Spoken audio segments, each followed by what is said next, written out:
بسم اللہ الرحمن الرحیم ہن لباس لکم وانتم لباس لہن صدق اللہ مولانا العظیم ان اللہ وملائکتہ یصلون علی النبی یا ایہا الذین آمنوا صلوا علیہ وسلموا تسلیما بلغ العلا بکمالہ کشف الدجی بجمالہ۔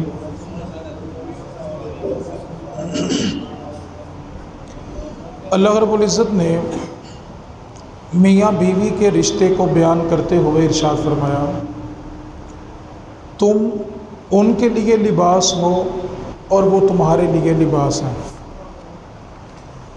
لباس استعمال کرنے کا جو بنیادی مقصد ہے وہ ہے بدن کو چھپانا۔ ہم لباس اس لیے استعمال کرتے ہیں کہ ہم اپنے بدن کو چھپائیں۔ میاں بیوی کے رشتے کو لباس کے ساتھ اس لیے تعبیر کیا گیا کہ میاں بیوی ایک دوسرے کے عیب چھپائیں، اور اگر وہ ایک دوسرے کی عزت کا تحفظ نہ کر سکیں تو وہ قرآن کی اس آیت کے خلاف چل رہے ہیں۔ دوسری وجہ لباس استعمال کرنے کی عزت اور وقار ہے کہ انسان لباس پہن کر عزت دار لگتا ہے، حالانکہ ایک برہنہ شخص ہو تو لوگ اس کی عزت نہیں کرتے، اور لباس جو ہے وہ انسان کے لیے عزت کی چیز ہے۔ اسی طرح میاں بیوی جو ہوتے ہیں وہ ایک دوسرے کی عزت کا بھی خیال کریں۔ اصل میں ہوتا یہ ہے کہ بیوی اپنے ماں باپ کے گھر جا کے اپنے بہن بھائیوں کو بٹھا کے ماں باپ کو بٹھا کے جس حد تک ممکن ہوتا ہے شوہر کی برائیاں کرتی ہے، اور بعد میں وہی بیوی یہ توقع بھی رکھتی ہے کہ میرا شوہر میرے ساتھ میرے ماں باپ کے گھر چلے، وہاں پہ وقت گزارے۔ وہ نہیں جائے گا، کیونکہ ہر انسان اس جگہ پر وقت گزارنا پسند کرتا ہے جہاں پر اس کی عزت ہوتی ہے، حالانکہ عزت خراب کرنے والی وہ خود ہوتی ہے۔ بعد میں اس کی خواہش یہ ہوتی ہے کہ جیسے میں کہوں میرا شوہر میرے ساتھ اس طرح چلے، ایسا نہیں ہوتا۔ دوسری طرف شوہر جو ہوتا ہے وہ اپنے گھر میں اپنی ماں کو بٹھا کے، اپنے بھائیوں کو اپنی بہنوں کو بٹھا کے اپنی ہی بیوی کی برائیاں کر رہا ہوتا ہے، اور بعد میں بھلا کہ اس کی خواہش ہوتی ہے سب گھر میں اتفاق کے ساتھ رہیں۔ کیسے رہیں گے جب بدگمانی پیدا کرنے والا ہی خود ہو؟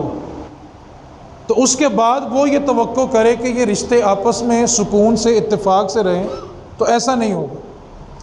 تو اللہ تعالیٰ نے فرمایا کہ ہن لباس لکم وانتم لباس لہن، تم ان کے لیے لباس ہو اور وہ تمہارے لیے لباس ہے۔ مطلب کیا ہے کہ ایک دوسرے کا پردہ نہیں کھولنا۔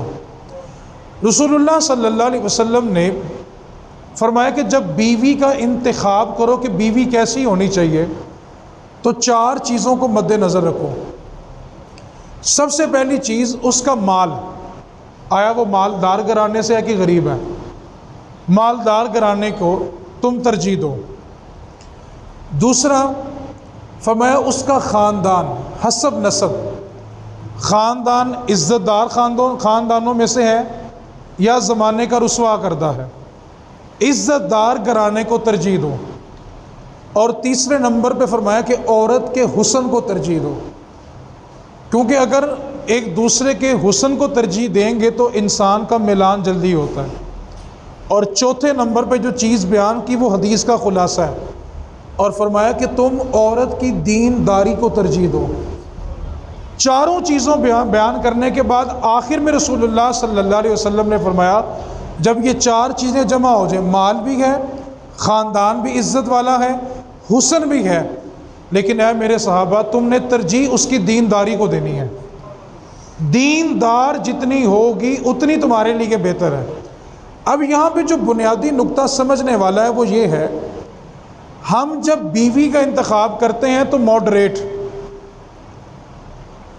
جو زمانے کے مطابق چلنے والی ہو، فیشن کرنے والی ہو۔ انتخاب کیا زمانہ دیکھ کر، اور گھر لانے کے بعد ہم توقع یہ کرتے ہیں کہ یہ ہماری وہ عزت کرے جو دین نے دی ہے۔ جب آپ نے دیندار بیوی کا انتخاب نہیں کیا تو آپ کو عزت بھی دین والی نہیں ملے گی۔ ہم بیوی ڈھونڈ رہے ہیں وہ جو معاشرے میں فیشن پرست ہو۔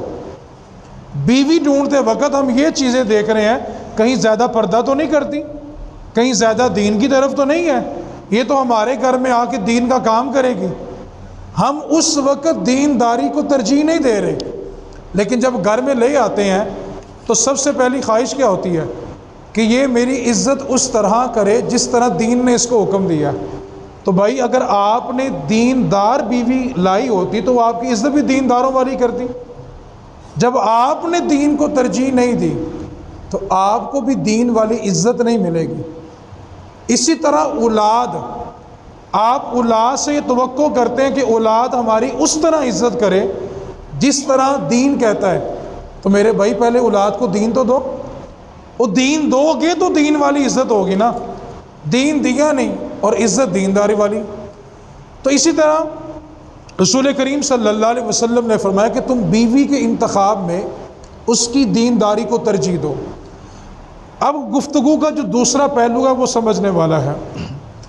کچھ حقوق وہ ہیں جو مرد کے اوپر فرض ہیں کہ اس نے بیوی کے وہ حق ادا کرنے ہیں، اور کچھ حقوق ایسے ہیں جو بیوی پر فرض ہیں کہ اس نے اپنے شوہر کے ادا کرنے ہیں۔ بیوی کے وہ حقوق جو اس کے شوہر کے ذمہ فرض ہیں، اس میں سے سب سے پہلا حق بیوی کا جو ہے وہ اس کو حق مہر ادا کرنا ہے۔ حق مہر بیوی کا بنیادی حق ہے، اور مزے کی بات یہ ہے کہ شادی پہ خرچہ ہوتا ہے 20 لاکھ روپیہ اور حق مہر 5,000 ہی دینا ہوتا ہے۔ شادی کے موقع پہ سٹیج پہ صرف اتنا پوچھ لو، کسی صرف ایک بندے سے پوچھ لو کہ چوئی صاحب حق مہر کتنا لکھنا ہے، تو سارا سٹیج بولتا ہے حضرت جی جو شرعی حق مہر ہے وہی لکھ لو۔ ساری شادی غیر شرعی اور حق مہر شرعی۔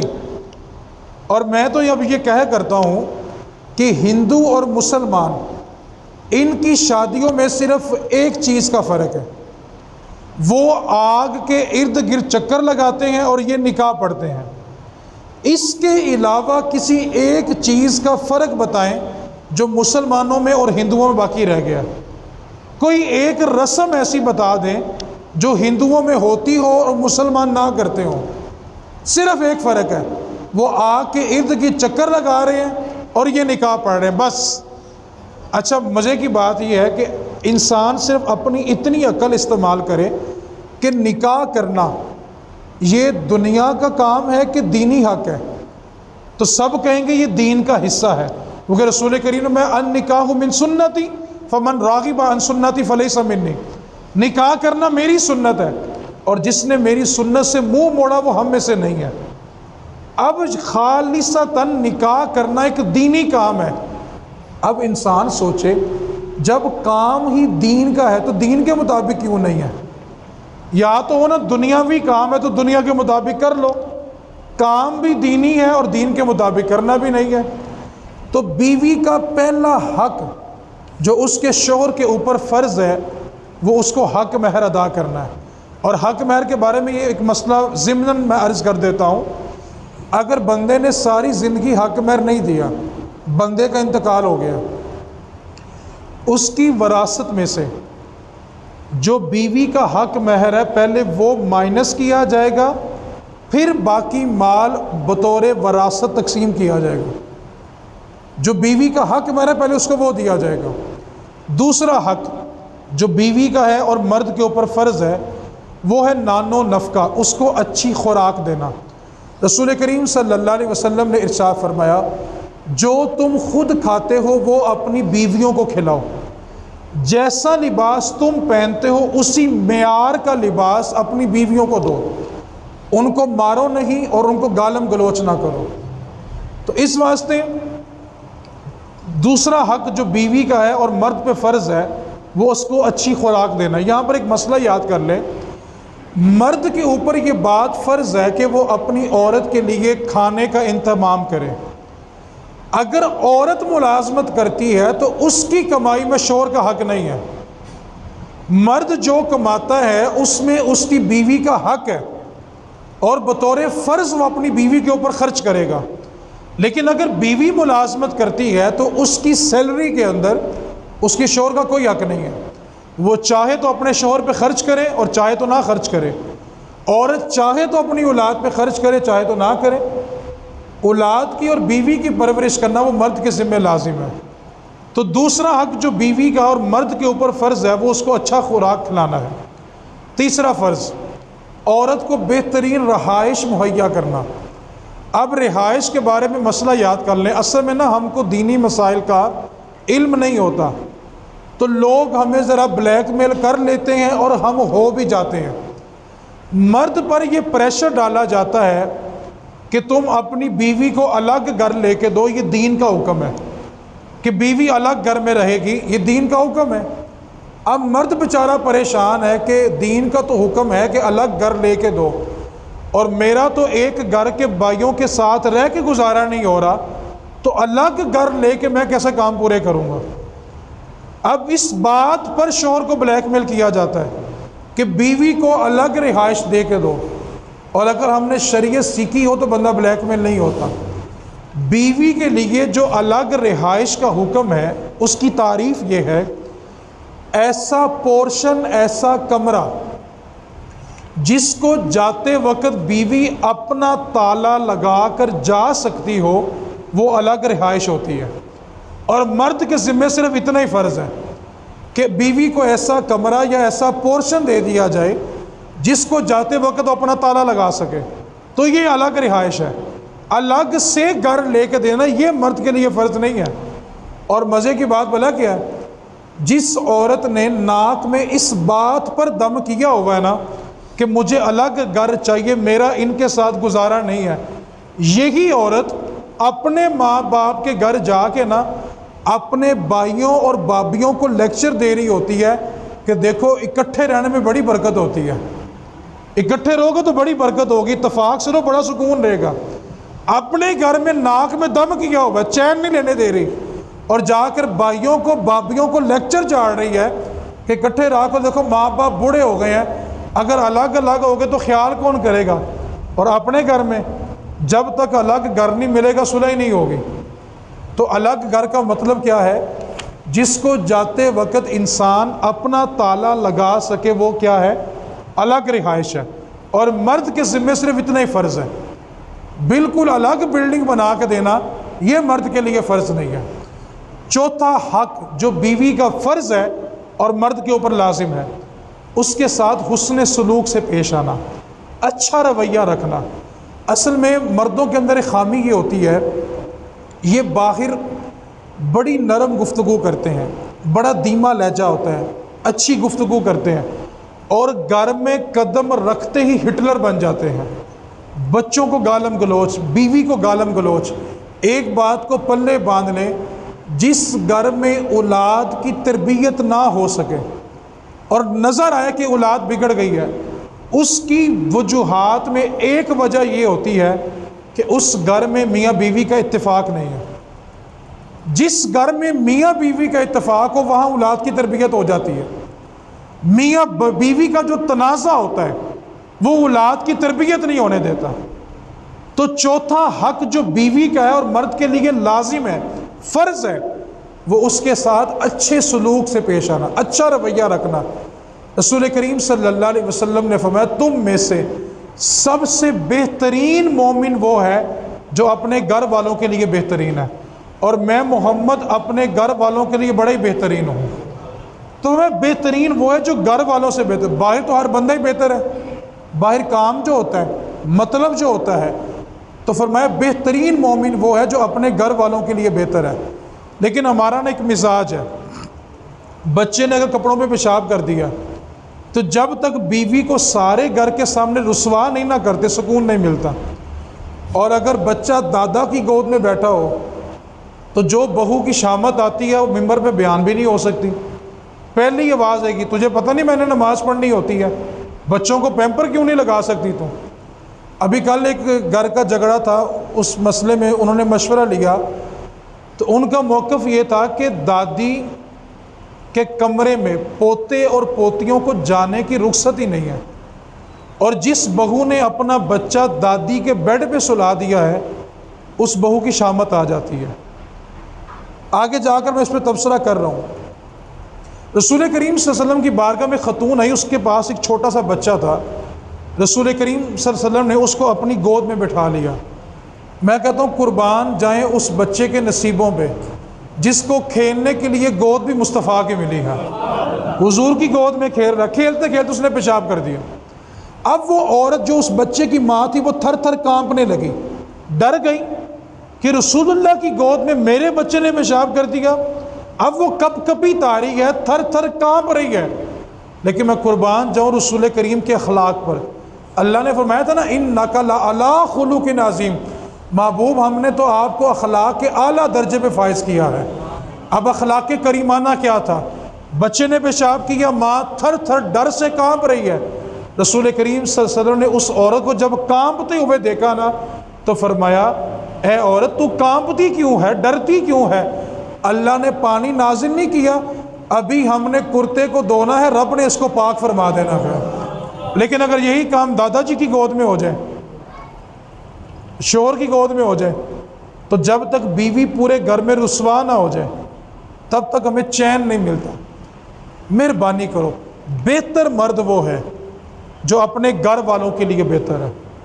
باہر ہمارا انداز دھیما، لہجہ دھیما، نرم گفتگو، اور گھر میں جاتے ہم ہٹلر بن جائیں تو ایک بات کو یاد رکھیں، گھر کبھی بھی خوشگوار نہیں رہتے۔ اب وہ حق جو بیوی کے اوپر لازم ہے کہ مرد کے ادا کرے، سب سے پہلا شوہر کا حق ہے کہ بیوی اس کی اطاعت کرے، اس کا حکم مانے۔ اور رسول کریم صلی اللہ علیہ وسلم نے فرمایا جو بیوی اپنے شوہر کا حق ادا نہیں کر سکتی وہ کبھی بھی اپنے رب کا بھی حق ادا نہیں کر سکتی۔ وہ شوہر کے حقوق پورے کرے گی تو اس کا رب اس سے راضی ہوگا۔ تو مرد کا پہلا حق یہ ہے کہ بیوی اس کی اطاعت کرے، اس کی فرما برداری کرے۔ اور یہ کس حد تک ہے کہ عورت نفلی عبادت بھی اپنے شوہر کی اجازت کے بغیر نہیں کر سکتی۔ یعنی بیوی نے اگر نفلی روزہ رکھنا ہے رمضان المبارک کے علاوہ تو پہلے اس کو شوہر سے پوچھنا پڑے گا۔ اگر شوہر اس کو اجازت دے تو وہ روزہ رکھ سکتی ہے، ورنہ اس کے لیے نفلی روزہ رکھنا جائز نہیں ہے۔ اگر بیوی چاہتی ہے کہ میں نے ساری رات نفل پڑھنے ہیں تو پہلے اس کو اپنے شوہر سے اجازت لینی پڑے گی۔ اگر اس کا شوہر اس کو اجازت دے تو وہ ساری رات اللہ کی بارگاہ میں قیام کر سکتی ہے، اور اگر شوہر رخصت نہیں دیتا تو بیوی کے لیے لازم ہے کہ شوہر کی اطاعت کرے۔ چند صحابہ نے نبی پاک کی بارگاہ میں عرض کیا، آقا ہمارا جی چاہتا ہے کہ ہم آپ کو سجدہ کریں، تو رسول کریم صلی اللہ علیہ وسلم نے فرمایا صحابہ اگر اللہ کے بعد کسی کو سجدہ کرنا جائز ہوتا تو میں بیوی کو حکم دیتا کہ وہ اپنے شوہر کو سجدہ کرے۔ تو بیوی کے لیے پہلا حق جو اس کے شوہر کا ہے وہ اس کی اطاعت کرنا، اس کا حکم ماننا ہے۔ اور یہاں پر شرعی مسئلہ بھی یاد کر لیں، بیٹی جب تک ماں باپ کے گھر میں ہے اور اس کا نکاح نہیں ہوا تب تک اس کے لیے ماں باپ کا حکم ماننا فرض ہے، اور جیسے ہی بیٹی کا نکاح ہو جائے وہ کہہ دے کہ قبول ہے، اسی لمحے اس کے لیے شوہر کا حکم ماننا فرض ہے۔ اگر ایک کام کی طرف ماں باپ کہہ رہے ہیں کہ تم یہ کام کرو اور شوہر کہہ رہا ہے کہ نہیں کرنا، تو بیٹی کے لیے شوہر کا حکم ماننا فرض ہے، وہ ماں باپ کا حکم نہیں مان سکتی۔ بیٹی کے لیے نکاح سے پہلے ماں باپ کا حکم ماننا ضروری ہے، اور نکاح کے بعد شوہر کا حکم ماننا ضروری ہے۔ یہاں بھی دین سے بیزار لوگوں نے کہا دیکھو جی عورت کی تو زندگی کوئی نہیں ہے، ماں باپ کے گھر میں ہو تو ماں باپ کا حکم مانے، شوہر کے گھر جائے تو شوہر کا حکم مانے۔ اس کو جواب یہ ہے کہ دیکھو عورت کے لیے ایک مرد کا حکم ماننا ضروری ہے جو اس کا شوہر ہے، لیکن اگر اس عورت کو اللہ نے 4 بیٹے دیے ہیں نا تو 4 بیٹوں کے لیے فرض ہے کہ اپنی ماں کا ادب کریں۔ ایک مرد کے مقابلے میں 4 مرد اس کا ادب کر رہے ہیں، تو دین نے عورت کو پروٹوکول دیا ہے۔ تو فرمایا کہ جب تک بیوی نکاح میں نہیں آ گئی تب تک ماں باپ کا حکم مانے، اور جب وہ نکاح میں آ گئی ہے تو اس کے لیے شوہر کا حکم ماننا فرض ہے۔ اب وہ اپنے ماں باپ کی بات کو ترجیح نہیں دے سکتی۔ دوسرا حق جو شوہر کا ہے اور بیوی پہ فرض ہے وہ اس کی اولاد کی تربیت کرنا ہے۔ ایک بات کو یاد رکھیں، مرد دین پڑھ جائے تو دین صرف ایک مرد تک رہتا ہے، لیکن اگر عورت دین پڑھ جائے تو دین اس کی نسلوں تک چلا جاتا ہے، کیونکہ پرورش تو تربیت تو ماں نے کرنی ہے۔ تو مرد کا دوسرا حق یہ ہے بیوی کے اوپر کہ وہ اس کی اولاد کی تربیت کرے، اور اگر دونوں ملازمت کرتے ہیں تو دونوں کے اوپر یہ مشترکہ فرض ہے کہ وہ مل کے اپنی اولاد کی تربیت کرے۔ چوتھا حق جو مرد کا ہے اور عورت کے ذمہ فرض ہے، اس کے مال، اس کے گھر اور اس کی عزت کی حفاظت کرنا۔ عورت کا اپنے آپ کو پاک دامن رکھنا، نکاح کے بعد بھی کسی اور سے رابطے رکھنا، یہ شوہر کی عزت میں خیانت ہے۔ اور نبی پاک صلی اللہ علیہ وسلم نے فرمایا جو عورت اس حال میں مری کہ اس نے اپنے خاوند کے گھر کی حفاظت کی، اس کی عزت کی حفاظت کی، اس کے مال کی حفاظت کی، تو اللہ تعالیٰ اس کو شہیدوں کے درمیان صرف ایک درجہ باقی رہ جاتا ہے۔ اللہ اس کو جنت میں وہ درجہ دے گا جو شہیدوں کا ہے، صرف ایک درجے کا فرق ہوگا۔ اور ایک بات کو یاد رکھیں، بیوی کے لیے شوہر کی اجازت کے بغیر صدقہ کرنا بھی جائز نہیں ہے۔ اگر شوہر نے اس کو مال دیا ہوا ہے، اس کے پاس بطور امانت ہے، تو بیوی شوہر کی اجازت کے بغیر صدقہ بھی نہیں کر سکتی۔ ہاں اگر گھریلو خرچ دیا ہوا ہے کہ جہاں جی چاہتا ہے خرچ کرو، پھر وہ کر دے، لیکن اگر شوہر نے منع کیا ہے، عورت اس کی اجازت کے بغیر صدقہ کرے گی تو شوہر کو ثواب ملے گا کہ اس کا مال صدقے میں چلا گیا، اور بیوی اس بات پر گناہ گار ہوگی۔ تو اس واسطے عورت کے ذمہ یہ حقوق ہے۔ اور ایک حق ایسا ہے جو ایک مشترکہ حق ہے، مرد پہ بھی اور عورت پہ بھی۔ اللہ نے فرمایا والحافظین فروجہم والحافظات، دونوں اپنی شرمگاہوں کی حفاظت کریں۔ بیوی اپنے شوہر کے سوا کسی اور کے قریب نہ جائے، اور شوہر اپنی بیوی کے سوا کسی اور کے قریب نہ جائے۔ یہ ایک ایسا حق ہے جو میاں اور بیوی دونوں کے اندر برابر ہے۔ اب اصل میں نقصان یہ ہوا، پہلے حدیث سن لیں پھر آپ کو بات سمجھ آئے گی۔ نبی پاک صلی اللہ علیہ وسلم نے فرمایا ایک مرد کو دنیا میں جتنی بھی نعمتیں دی جاتی ہیں، ان نعمتوں میں سب سے بہترین نعمت اس کی نیک بیوی ہے۔ دنیا کی ساری نعمتیں ایک طرف اور نیک بیوی کا مل جانا ایک طرف۔ کیونکہ جو شادی شدہ ہیں اس بات کو جلدی سمجھ جائیں گے کہ بیوی کی جو سپورٹ ہے نا، وہ بندے کو حوصلہ دیتی ہے۔ اکثر ہم ایک جملہ سنتے ہیں کہ ہر کامیاب مرد کے پیچھے ایک عورت کا ہاتھ ہوتا ہے۔ میں اس بات کو نہیں مانتا ہوں لیکن شادی کے بعد مانتا ہوں۔ اس کی وجہ یہ ہے کہ کوئی بھی عورت ناکام بندے کو قبول ہی نہیں کرتی۔ عورت قبول ہی کامیاب بندے کو کر رہی ہے۔ کہو کہ یہ بندہ ناکام ہے، نکاح کر لو، کرے گی؟ بولے تو صحیح، بندہ نکما ہے، ناکام ہے، اس سے نکاح کرو، کریں گے؟ تو کامیابی کے پیچھے ہاتھ کس کا ہوا؟ اس کے بوڑھے باپ کا، اس کی ماں کی دعاؤں کا۔ عورت تو ناکام بندے کو قبول ہی نہیں کرتی، تو مرد کی کامیابی کے پیچھے اس کے بوڑھے باپ کی جوانی ہوتی ہے، اس کے بوڑھے باپ کی مشقت ہوتی ہے، اس کے بہتے پسینے کی کمائی ہوتی ہے، اس کی ماں کی تہجد کی دعائیں ہوتی ہیں۔ عورت تو ناکام بندہ قبول ہی نہیں کرتی، عورت چاہتی بندہ کامیاب ہو، ویل سیٹلڈ ہو، پھر قبول کریں گے۔ تو نبی پاک صلی اللہ علیہ وسلم نے مرد کے لیے سب سے بہترین چیز کیا ہے؟ نیک بیوی کا مل جانا۔ اصل نقصان کیا ہے؟ اگلے جمعے یہیں سے گفتگو کا آغاز کریں گے۔ رسول کریم صلی اللہ علیہ وسلم نے فرمایا 4 لوگ ایسے ہیں جن کو جنت میں جانے سے کوئی نہیں روک سکتا۔ اللہ تعالیٰ ان پہ اتنا مہربان ہے کہ وہ سیدھے جنت میں جائیں گے، کوئی چیز آڑے نہیں آئے گی۔